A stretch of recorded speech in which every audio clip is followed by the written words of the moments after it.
如果你莫名其妙觉得哪里不对，请相信自己的直觉，那一定是有问题。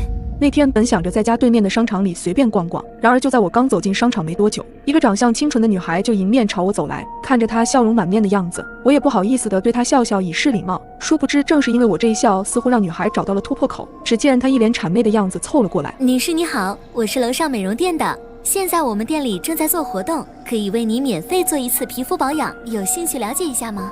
出于对推销行业的抵触，我几乎想都没想就拒绝了女孩。但是我的不悦并没有让女孩放弃，她干脆直接挽起我的胳膊，装作很亲密的样子，嘴里还一直喋喋不休。姐，你可以先跟我去店里看看，了解一下，不耽误时间的。虽然女孩的举动让我心生厌恶，但我还是尽量保持着微笑，耐心地告诉她我不需要。或许是感受到了我的不悦，女孩突然转过脸，楚楚可怜地对我说：姐，我刚毕业，好不容易才找到这份工作，你就当帮帮我吧。听她这么一说，我收回了正要迈开的脚步，看着面前这个对陌生人低声下气的小女孩，而且在这人来人往的商场里到处都有监控。想到这里，我心里一软，便跟着她走到了电梯前。在等待电梯的过程中，我突然有了一种不安的感觉，鬼使神差地问了女孩一个问题：你们家店叫什么名字？女孩几乎想都没想就脱口而出：进电梯了我再跟你讲。就一瞬间，那种不安感更加强烈。我蹙了蹙眉，在我的一再要求下，她最后还是说出了店名。当着她的面，我装作若无其事地拿出手机悄悄查了一下，然而不查不知道，看着手机上查无此店的信息，我心底一片冰凉。这里根本没有女孩口中所说的那家理发店。事情发展到这里，我如梦初醒般看向女孩，此时女孩已经走进电梯里了。她用一只手按着电梯的开门键，拼命招呼我赶紧进去。看着眼前这个人畜无害的女孩，我整个人只感觉浑身汗毛倒立，头皮发麻。看我愣在原地半天没有反应，女孩忍不住再次催促道：快跟我走啊，小姐姐。说完，她还朝我眨了一下眼睛，看着女孩微微上扬的嘴角，仿佛周围所有的一切都变得扭曲了，就连她脸上甜美的笑容此刻也显得越来越狰狞。我努力让自己保持冷静，对她说：我不跟你去了，突然有点急事儿。然而还没等我把话说完，那女孩突然一改之前热情奔放的态度，用犀利的眼神直勾勾地盯着我，同时阴森森地开口道：姐姐，你是害怕了吗？这里可是商场啊。说完，女孩竟然放下了按着开门键的手，看着缓缓关上的电梯门。一时间，我根本无法从深深的恐惧中解脱出来。只要一想到女孩最后那抹意味深长的笑容，我的双手就会不自觉地颤抖起来。如果不是因为我多嘴问了那个问题，如果当时我没有多个心眼用手机查信息，如果我就这么跟她进了电梯，这么多的如果加起来让我细思极恐。我们在任何时候都要以恶意去揣测陌生人，不是善良不值钱，而是人心难猜测。你真的有仔细看过自己的照片吗？奇怪了，我发现最近对面总有一个人往我家里望，还时不时冲我这边招手，他不会是变态吧？因为加班太晚，我刚回到家就收到了闺蜜的消息，她这个人一直大大咧咧的，我真担心她会出什么事。我立马甩了个视频过去，看到闺蜜嬉皮笑脸的表情，我顿时没了好气。你没开玩笑吧？到底咋回事啊？她看到我的表情很严肃，顿时也收敛了起来，随后便仔细与我说了一遍经过。这几天她每次准备拉窗帘的时候，都会看到对面阳台上站着一个奇怪的男人，而今天那个男人甚至还朝她挥了挥手，嘴里似乎还在嘀咕着什么。但也有可能是我想多了。是确实有点奇怪，那个人还在那吗？应该吧，我给你看一眼啊。顺着镜头的翻转，画面最终锁定在了闺蜜所说的阳台，可阳台上并没有人。哎，他不在那儿。我皱了皱眉，安慰着她可能确实是想多了。然而就在这时，闺蜜家的门突然被敲响了。敲门的声音很响，听得心里直发毛。闺蜜显然也被吓到了，脸色铁青的愣在了原地。有人吗？我是住你对面楼的，有事情找你。一个沙哑的声音透着门缝传了进来，我的心也被揪了起来，赶忙提醒闺蜜千万不要开门。听到我的话，闺蜜好像也缓了回来，壮着胆子对门外喊：别敲了，我根本不认识你，我已经报警了。听到闺蜜的话，门口瞬间安静了下来，没过一会儿便响起了脚步声。他应该被吓走了吧？闺蜜小声地跟我说：真是什么人都有，你晚上别出门啊，再有人敲门你就直接报警。看着闺蜜似乎还心有余悸，我又陪她多聊了会儿，才挂断了电话。但不懂为什么，我隐约还是觉得不安。隔天晚上，闺蜜发来了一张自拍照。叶子，你给我买的耳钉到了，你看好看吗？我顺手点开了照片，是她站在客厅对着自己拍的。这款是真不错，果然我的眼光好。刚回复完她，我鬼使神差的又打开了她发来的照片，想再仔细放大看一下。可这一看，我顿时汗毛直立，因为就在她耳朵后面的窗帘边缘，赫然露出了半张脸，那轮廓明显是一个男人。我咽了咽口水，心如擂鼓，不停地想着接下来应该怎么办。我并不敢直接打电话给闺蜜，因为我怕告诉她，她一个女生必定会惊慌，万一被屋里的男人察觉到了，跑都来不及。想了想，我发了个消息给她，我刚好路过你的小区门口，东西有点多，你下来接我一下。我捏紧手机，相信自己这样说，她一定会立刻出门。果不其然，哇，你等等，我现在就下楼。闺蜜兴奋的语音发了过来，我顿时松了口气，紧接着我就打了报警电话。在说明情况之后，我便赶紧往她那边赶去。上了车，我又给闺蜜拨了个视频电话，看到她视频的背景已经在楼下。我刚想松口气，却发现她后面有一个戴着帽子的男人从楼洞里快速走了出来，想说出口的话顿时卡在了嗓子眼。你走快点，先去门卫，我马上就到了。一直等到她走到门卫处，我才彻底松了口气，把刚才的事跟她讲了一遍。只见闺蜜的脸肉眼可见的发白，吓得浑身发抖。直到警察来了以后，调取了相关的监控，才发现那个男人早在几天前就已经进了小区里，一直没有出来过。后与周围邻居了解情况，原来对面楼的大哥一早就发现窗帘后的异常，但又不确定，所以才上门想来跟闺蜜确认。直到警察抓到了那个男的，才知道他竟然早几天前就从闺蜜晚上忘锁的窗户上翻了进来，甚至病态似的和闺蜜同住一个屋子里。所以独居的女孩，请一定要保护好自己，睡觉之前一定要检查好门窗。明明已经死了的女人却疯狂追了上来，她的狞笑一直在耳边回荡。我拉着小燕发了疯似的跑进一个房间，就在关上门的刹那，一双邪恶的眼睛死死盯着我。不是告诉你们不要乱跑了吗？门砰的一声被关上，缓了许久，我突然意识到一个问题，不对劲，这个声音怎么和房东一样？我压抑的哑着嗓子继续说，在楼下时，我还看到他手里捏着一把刀。小燕浑身一凛，我们不会死在这里吧？我赶忙拿起手机想报警，但是手机显示无信号，拿着手机在房里绕了一圈，最后打开窗户，身体探了出去，终于拨通了报警电话。门外女人不停地咒骂着，砸门声也变成了戾气的破门声，门上甚至有木屑掉下来，门板被她砍得摇摇欲坠。小燕吓得捏紧了我的手臂，瑟瑟发抖，我也控制不住的想哭。就在这时，角落里一个衣柜引起了我的注意，我们把衣柜挪过来，或许还能抵挡一阵儿，为警察的到来争取时间。小燕点了点头，衣柜很沉，我和小燕吃力地拖拽着。突然，衣柜朝一个方向倾斜，我和小燕还来不及反应，门一下子被打开了，紧接着有人一头栽了出来。我和小燕吓得惊呼，定睛一看，竟然是房东太太。此时的她脸色铁青，双目紧闭，身体早已经僵硬，她已然没有了气息。我的脑袋乱极了，那门口的女人到底是谁？这个民宿里到底还有多少秘密？我还来不及多想，门砰的一下被砸开了，女人提着斧头翻了进来，得意地站在我们面前。我和小燕拿着拖把和椅子，胆战心惊地与她对峙着。女人不经意看到了房东的尸体，突然眼眶通红，放声大笑，这都被你们发现了，你们去死吧！说着，她猛地举起斧头向我的头上劈来，我一个退后躲过了她的袭击，可女人根本不想放过我，斧头再次朝我的身体砍过来，我举起拖把防御，斧头一下子将拖把砍断。我吓得惊呼，一屁股坐在地上。去死吧！女人狠狠地向我劈来，情急之下，小燕举起椅子砸在女人的头上。女人吃痛，转过头愤怒地看向小燕，然后晃荡着身体朝小燕走去。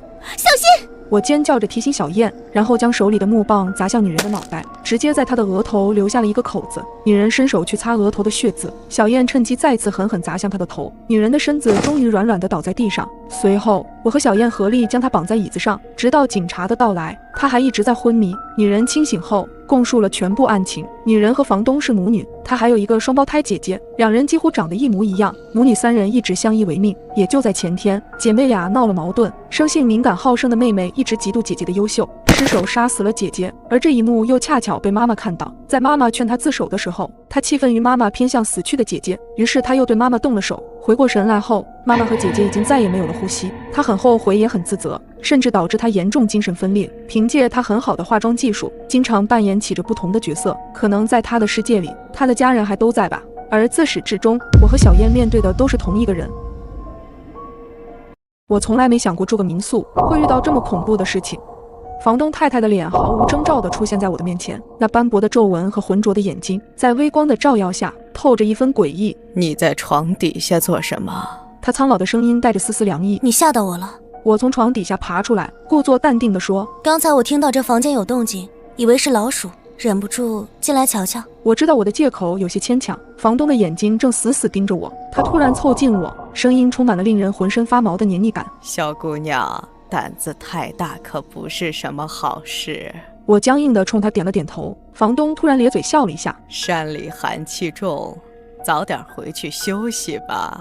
我忙不迭地点头，向门外快步走去。尽管我没有回头，却依旧能感觉到房东还在盯着我。刚走出房间，我发现那具女尸竟然凭空消失了，猛地收住了脚步，心里的恐惧一浪高过一浪。身后，房东突然开口：“这个是老房子啦，晚上千万不要乱跑。”他的语气里尽管带着一丝笑意，可我脊背却阵阵发凉。我打了一个激灵，快步跑回房间，用力锁好房门，戒备地看着门口。小燕一脸茫然地问：“娜娜，发生什么事了？”我强压下心底的恐惧，催她赶快收拾行李。到底发生了什么事情？我们看到的那个窗前的姑娘根本不是人，是具尸体，凶手很有可能是房东。更可怕的是，他好像知道我发现了这个秘密。我颤抖着声音说。小燕紧紧抓着我的胳膊：“娜娜，我们现在该怎么办？离开这里，越快越好。”小燕险些哭出来，咬着嘴唇点了点头。和小燕收拾好行李后，我竖起耳朵，不停地听着外面的动静，直到1楼传来踢踏的脚步声和隐约的哈欠声，紧接着是开关门的声音。他应该睡下了。我压低声音对小燕说。小燕和我对视一眼，我蹑手蹑脚地打开门，小心翼翼地提着行李走了出去。我们不约而同放轻了脚步，生怕惊动房东。终于到了1楼，前台近在咫尺，房东并没有坐在那里。我暗暗松了一口气，拉着小燕直奔门口。突然间，一个人迎闪了出来，挡在了门口。你们是想退房吗？一个陌生又沙哑的女声突然响起，我和小燕都吓了一跳。看到她长相的时候，我的眼睛瞬间瞪大，恐惧已经达到了极限，因为眼前的女人和窗前的那具尸体长得一模一样。她正似笑非笑地看着我，我偷偷打量着她，并没有说什么，猛地拉着小燕就往楼上跑。你们不是要退房吗？跑什么？难道我会吃了你们不成？女人阴森的声音在身后响起，就像是催命的符咒。紧接着，女人也追了上来，她的狞笑一直在耳边回荡。我不敢有片刻的停歇，发了疯似的跑进一个房间。就在我准备锁门的刹那，一只手用力抵住了门板，那双邪恶的眼睛死死盯着我。不是告诉你们不要乱跑了吗？女人力气大得惊人，门缝一点点变大。就在我以为自己会成为她的盘中餐时，女人突然爆发了一声惨叫，紧接着将手抽了回去。是小燕，她用拖把砸在了女人的胳膊上。就在此刻，我赶紧关门反锁，又将沙发抵在门上。我们瘫坐在地上，大口大口喘着气。门外的女人依旧在疯狂地叫嚣。这到底是怎么回事？会有人死而复生吗？我却突然反应过来一件事，不对劲，这个声音怎么和房东一样？楠楠，快醒醒，这地方有问题。我睡眼惺忪地朝小燕看了一眼，然而就是这一眼直接把我吓了一个机灵。只见小燕惨白的脸上全是泪痕，惊魂未定的她全身还在不停地颤抖，显然一副惊吓过度的模样。她把声音压得很低，好像隔壁有人在偷听一样。你记不记得我们白天在2楼窗台看到的那个女人？我当然记得。这次出来玩，我和小燕订了这家深山里的民宿。出来迎接我们的是一个慈祥的老太太，她告诉我她就是这所民宿的房东。交谈间，我有意无意瞥见2楼窗台边坐着一个脸色苍白的女孩，那女孩约莫20岁左右，一头乌黑的长发让她显得楚楚动人。性格活泼的小燕也看见了女孩，她热情地向女孩挥了挥手，算是打招呼。可是那个女孩似乎并不欢迎我们，她没有任何回应，只是安静地看着我们。房东太太见状连忙解释道：“这是我的大女儿。她在这深山待惯了，性格有些孤僻，你们不用管她。”说完，房东太太便让我们去登记住宿。来到2楼房间，我一头就扎进了浴室，舒舒服服地洗了个热水澡后，我被一股强烈的困意席卷全身。当我被小燕吵醒时，已经过了午夜。看着小燕惊慌失措的样子，我再也没有了睡意。到底什么情况？你别急，慢慢说。小燕闭上眼睛，深吸了2口气，努力克制住恐惧的情绪后，才缓缓开口道：“刚才我肚子饿，想要去楼下厨房找点东西吃，结果回来的时候，我看到白天那个女孩还在那个位置，我和她说话，她也不理我，我觉得有些不对劲儿，就凑了上去。但是就在我触碰到她的身体时，我发现那女孩不仅身体僵硬，就连体温也不正常。你说这大夏天的，一个年纪轻轻的女孩，怎么可能一点体温都没有啊？”小燕哆哆嗦嗦地把事情说了一遍。对于她刚才的所见所闻，我并没有第一时间下结论，毕竟2个女孩子身处在完全陌生的地方，更何况这里地处偏远，手机信号也差，多个心眼总是没有坏处。过了好久，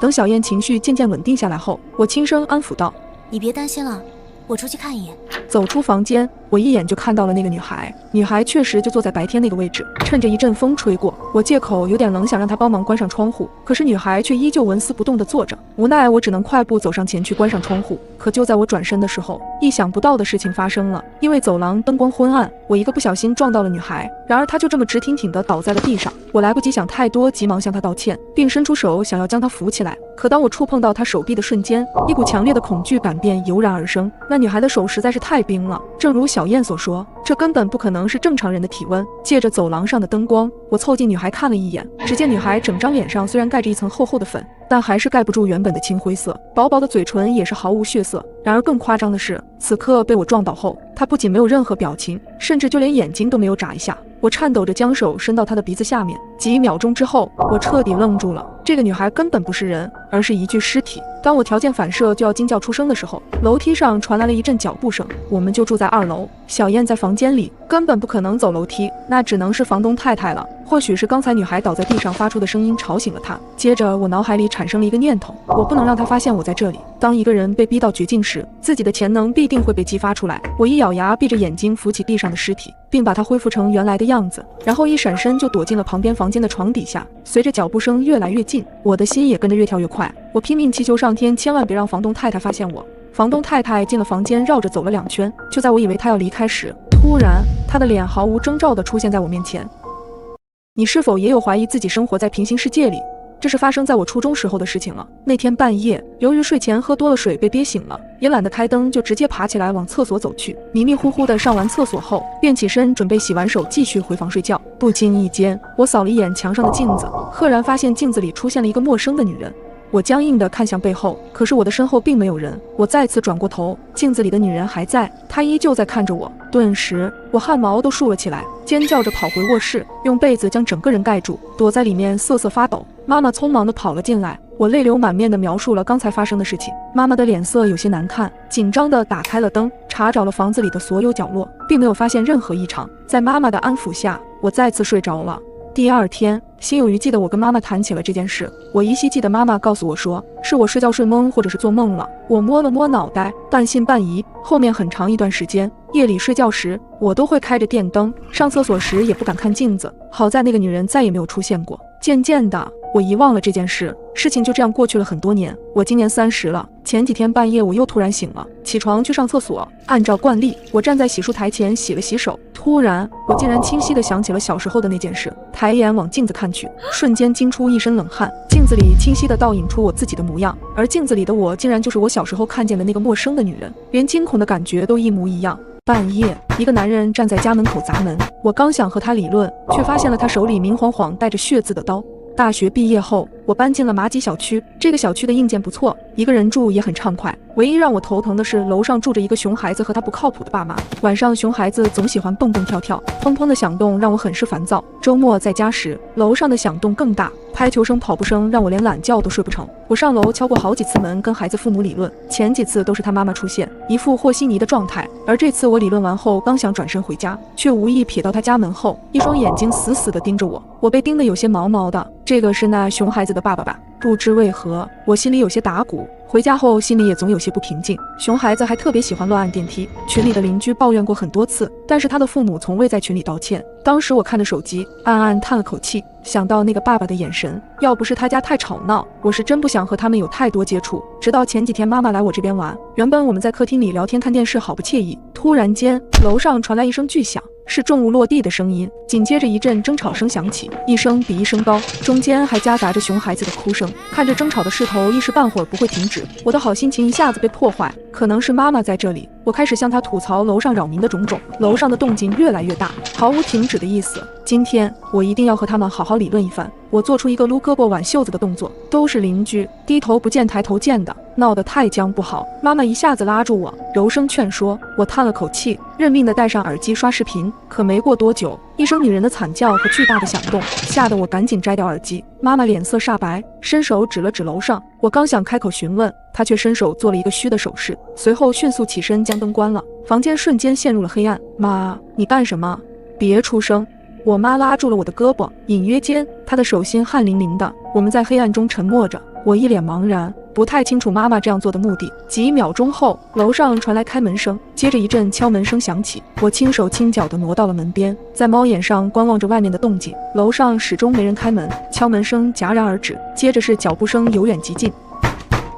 急促的敲门声让我的心像打鼓一般，我慌张地捂住胸口。敲门的正是楼上的男人，只见他一只手背在身后，另一只手用力地敲着门。他面无表情，不知道在想什么。下一刻，他猛地前倾，将眼睛凑到猫眼上，用力地往里瞧。他的动作把我吓得汗都冒了出来，我赶紧缩低身子，不清楚他到底看没看到我。妈妈也走了过来，紧紧搂住我的肩膀，看得出来她也很紧张。我俩对视一眼，都没有说话。不久，男人停止了敲门，脚步声再次响起，他走向了对面那户。此时我才看清他背在身后的手上竟然有一把带血的菜刀，嫣红的鲜血顺着刀刃淌下来，落在地上。我的头皮一阵发麻，死死捂住自己的嘴巴。男人开始敲门，我在心里祈祷对面邻居千万别开门。不知道对面是真没人，还是也感觉到了不对。他敲了好一会儿也没动静，男人在原地愣了一会儿，转身看了看我家门口，然后从楼梯走了上去，直到听到楼上的关门声，我才松了一口气。他的刀上有血。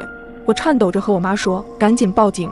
妈妈的提醒才让我意识到此时不是发呆的时候。我手忙脚乱地拿出手机，拨打了电话，带着哭腔告知警察我的位置以及现在的情况。挂了电话，我的心依旧不能平静，无措地看着妈妈。没过多久，楼上传来响动，似乎是警察来了。先是敲门询问的声音，几分钟后就是破门的声音，紧接着一阵嘈杂的脚步声在楼上响起，随后熊孩子绝望的哭声传进我的耳朵，把爸爸妈妈还给我。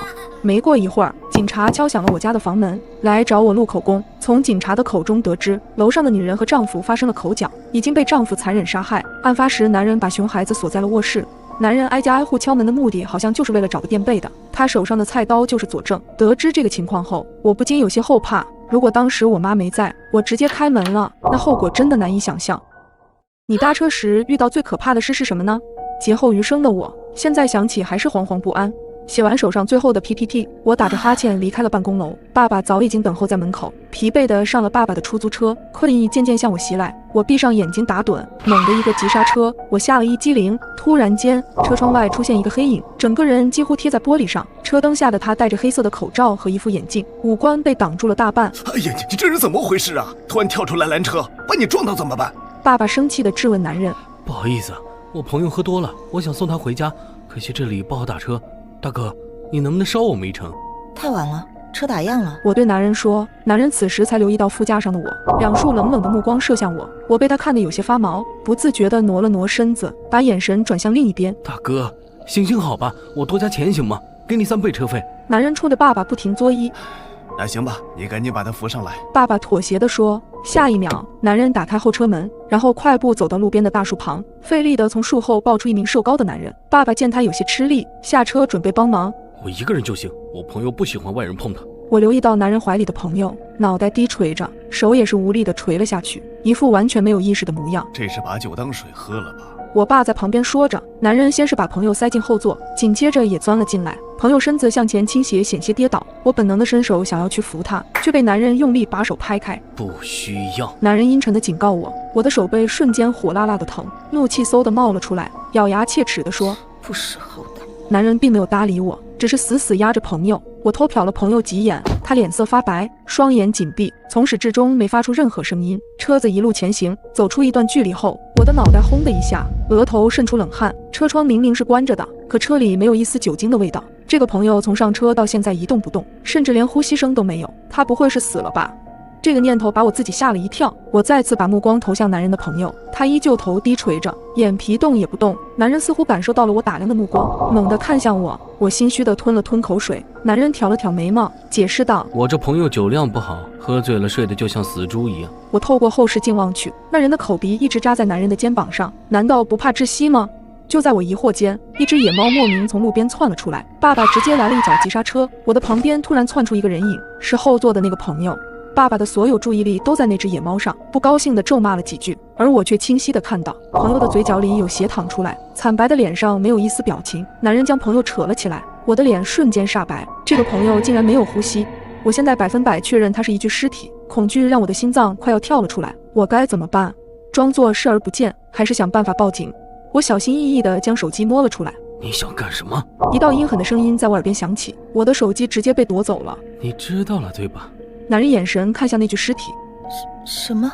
我下意识地否认。不用跟我装傻。男人突然掏出一把匕首，直接抵住了我的喉咙，我吓得浑身颤抖，连大气都不敢喘。旁边的爸爸已经停下了车。别伤害我女儿，什么条件我都答应你。爸爸紧张地开口。要想让她活命很简单，不许使其他任何花招，把车往郊区开。爸爸点了点头，再次启动车子。期间爸爸也在找各种话题聊着天，想着缓解下凶手的戒备。被匕首指着脖子的我感觉糟透了，我的眼泪自始至终没有停过，身体抖成了筛子，却不敢发出一点声音，生怕惹毛了男人。行驶的路越来越偏僻，我的心狠狠地揪成一团，期盼着能有人来救救我们。不远处路口突然出现了一道道强烈的光束，是几个交警站在光里，手里还拿着红色的棒子，应该是查酒驾的。我的心霎时平静了不少。男人看到这一幕，瞬间慌乱不已，嚷着让我爸停车，推开车门落荒而逃。我和爸爸劫后余生，许久都缓不过神来，直到警察找我们录口供时，我的大脑依旧一片空白。男人很快被捉拿归案。据他描述，男人失手将朋友打死，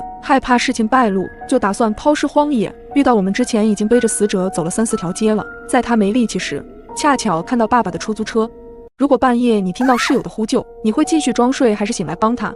我的宿舍是8人寝，那天只有我和叶子2个人在寝室。由于天气太热又没空调，在睡觉前我就把窗户打开了。可没想到晚上发生的事情至今让我心有余悸。睡得半梦半醒之间，我突然有种莫名不安的感觉，就像有人在一直盯着我看。我瞬间就惊醒了，透过蚊帐观察了一下，直到我视线扫过床尾方向的时候，突然发现那边有一块暗影。开始我以为是谁挂在那边的衣服，但我又仔细回想了下，床头那片根本就没放东西。这个想法让我顿时渗出了冷汗。而就在这时，我听到了一个离我很近的呼吸声，声音粗重有力。就在我怀疑是不是自己听错的时候，我清晰地听见了叶子在自己床铺上翻身的声音，而我正盯着的那个黑影居然动了。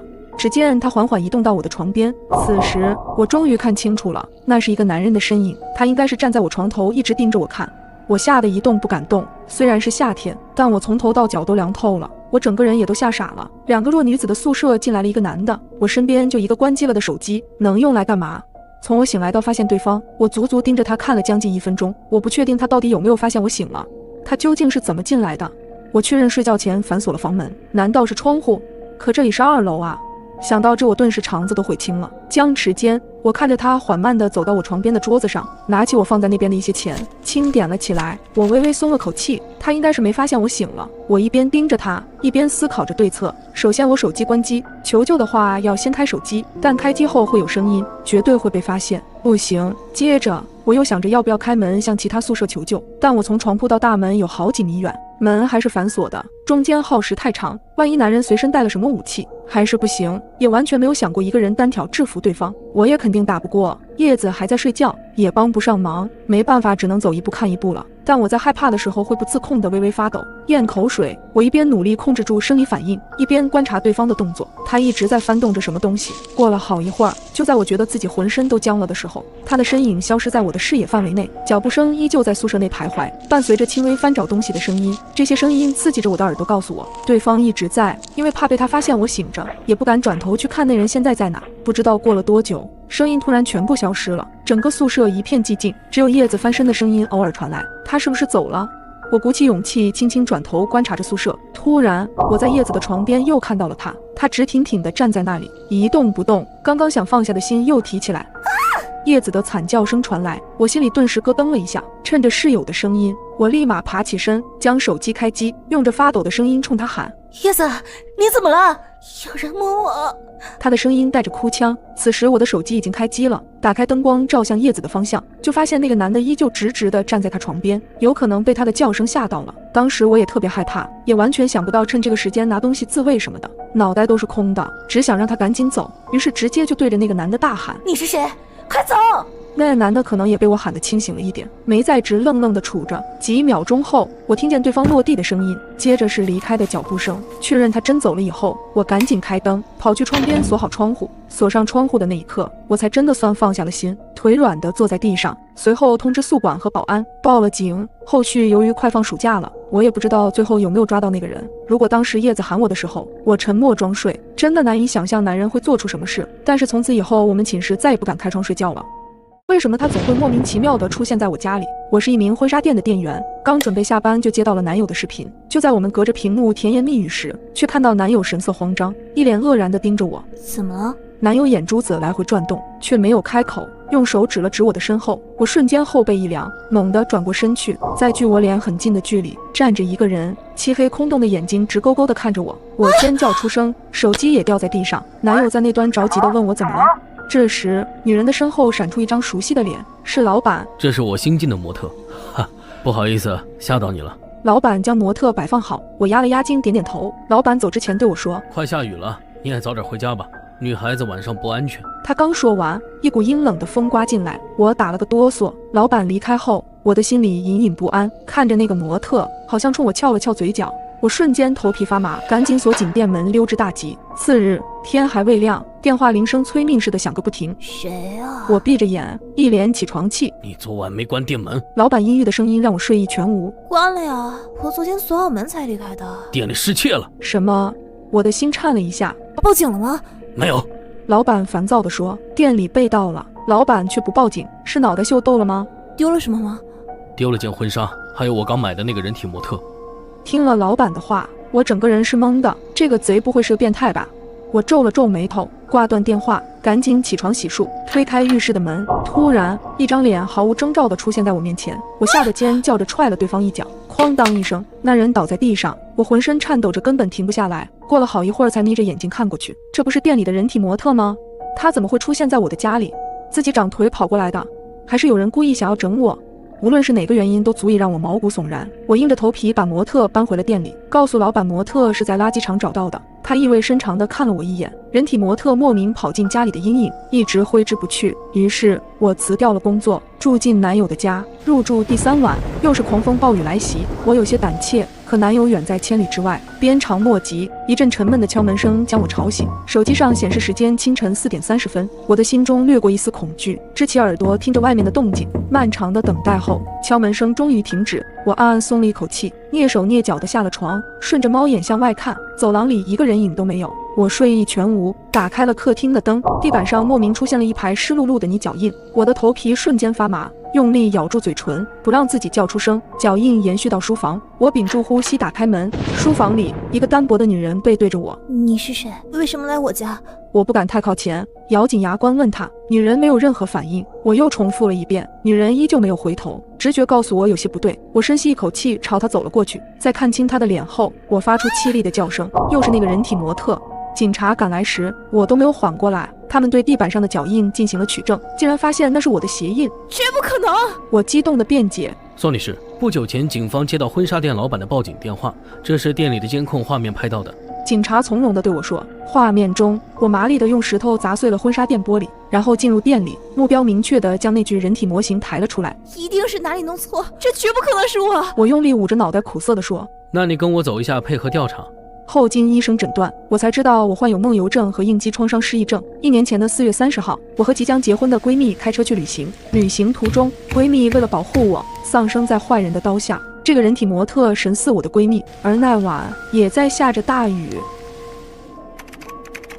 我和闺蜜有个暗号，在遭遇危险的时候，会发一些奇怪的信息向对方求救。当时闺蜜还打趣道，要是哪天我给你发奇怪的信息，你可一定要救我呀。当时我并没有在意，但没想到暗号很快就用上了。这天凌晨2点，我被手机消息声吵醒，拿起床边的手机，原来是闺蜜小美发来的消息。她说要出差1个月，让我有空去她家喂一下猫，还有冰箱的芒果汁要过期了。看完我忽然意识到了什么，顿时睡意全无，惊出一身冷汗。我和小美认识10几年，她是我最好的闺蜜，没有人比我更了解她。首先，她是自由职业，根本不可能有出差之说。其次，她不但不养猫，甚至她会对芒果过敏。我心慌意乱，下意识地想拨打她的电话，可很快反应过来，她尝试用这些反常的话来暗示我，而不是直接告诉我发生了什么。那很有可能是歹徒此刻就在她身边，能注视她的一举一动。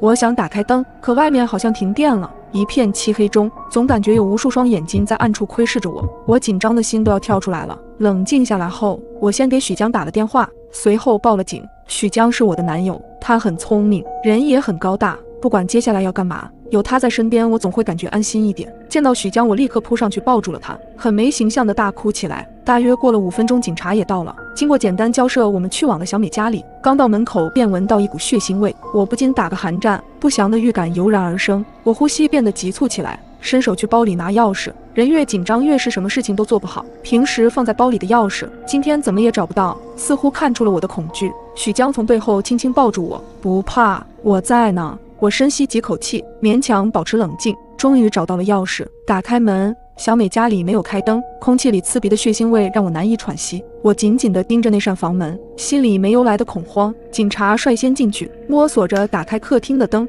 我惊魂未定地看着客厅中央，这一幕让我永生难忘。小梅死了，在自己家的客厅，她的脸被划烂，身体也被捅了很多刀，血流的到处都是。我吓得尖叫出声，眼泪根本止不住。都怪我来晚了，要是早点来该多好。警察在不远处说道，凶手极其残忍，你要是早来只会多一具尸体。警察很快拉起警戒线，调取监控的警员也无功而返，周围的摄像头都被破坏了。我靠着墙呆站在门口，心里一阵茫然。最好的闺蜜惨死家中，我却什么都做不了。不对，我们之前会一起玩推理类的游戏，她既然会提前给我发暗号，那么一定藏了些信息在家里。我起身走向她的卧室，里面的陈设非常简洁，而且很干净，但有个地方却很突出，书架是乱的。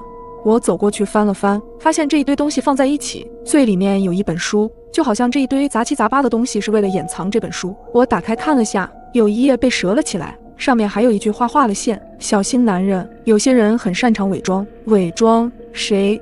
他能认识的男生是一些同事，但是我了解他，她是个妥妥的宅女，平常团建什么的根本不会参加，大部分时间都是和我在一起的。男人，不会是许江吧？不可能。许江不会是这样的人，许江那么温柔，不可能做出这种事儿，一定是我想多了。我放下了书，出了卧室，看到了许江在等我，他担心我的精神状态，就带我去了他家。这不是我第一次来他家，上次还是我们3个在一起喝酒，现在却只有我和他了。他去厨房帮我倒水，我在沙发上根本坐不住，一停下来就会看到小美惨死的模样。我起身逛了逛，来到卧室里面，没想到他卧室装修的这么暗，隐约觉得有些阴森。突然卧室的书架吸引了我的注意，那上面有一整排的恐怖故事。明明他跟我在一起，连恐怖片都不看。我拿起一本犯罪心理书，翻了翻，发现这本书里面有很多笔记，好像是一些分析杀人手法的细节。我抬起头，突然发现这本书原来放的位置里面还有个隔板，这个木板和整个书柜的颜色不一样。我推上去后，在里面发现了个笔记本，第一页就有一个人物关系图，中间的女生是一个网红，我记得被报道出来时就是死亡的很蹊跷。接着几页都是一些类似的关系图，我翻着翻着，突然我的照片出现了。这一页和别的不同的是，离我最近的女生小美被划了个大叉，还有句用红笔写着的话：看了不该看的，不能留。我不敢相信这是真的，突然想起小美藏的消息，小心男人。难道小美不小心发现了他的计划，然后就被灭口了？我顿感脊背发凉，颤抖着拿出手机报了警。刚一挂，许江就端着蜂蜜水进来了。他看着我手上的笔记，你都看到了，那么你也不能留了。他猛地把手上的杯子捏碎，砰的一声，我吓得瑟瑟发抖，看着他扭曲的面孔，拿着玻璃片向我走来。他的眼里已没有往日的温柔，现在就像个野兽，眼中充满血丝。我害怕地求着他，别杀我，我是你女朋友啊！哈，求我！你们这些女人就只想着钱，为了钱什么都做，你们没有一个人瞧得起我，我要把你们女人杀了，都杀了！我没想到他已经疯到了这种程度，他直接抓起我的头发往墙上砸，剧烈的疼痛在脑部扩散，还没来得及站稳，他又拿起玻璃片划伤我的脸，一股血腥味蔓延开，恐惧感让我想起了小美死亡的样子。不行，我必须要拖延时间，我已经报警了，虽然头真的很晕，但是我得拖住他。我冲他喊着，你个疯子，你就是心理扭曲，你毁了多少个家庭。突然他甩了个巴掌给我，啪的一声让我呆住了，他捏起我的下巴，从高处蔑视我，那又怎样？你们这些人的脸我看着就恶心。就在我视线都模糊了的时候，突然外面的门被踢开，警察来了。他们很快制服了许江，我靠在墙上，久久回不过来神。转眼过了好几天，我带着伤，拿着花去了小美的墓地，看着她的墓碑，心疼与不舍涌上心头，冰冷的泪不自觉流下，哽咽着，对不起，是我看错人害了你，坏人已经被抓住了，正义虽迟但到，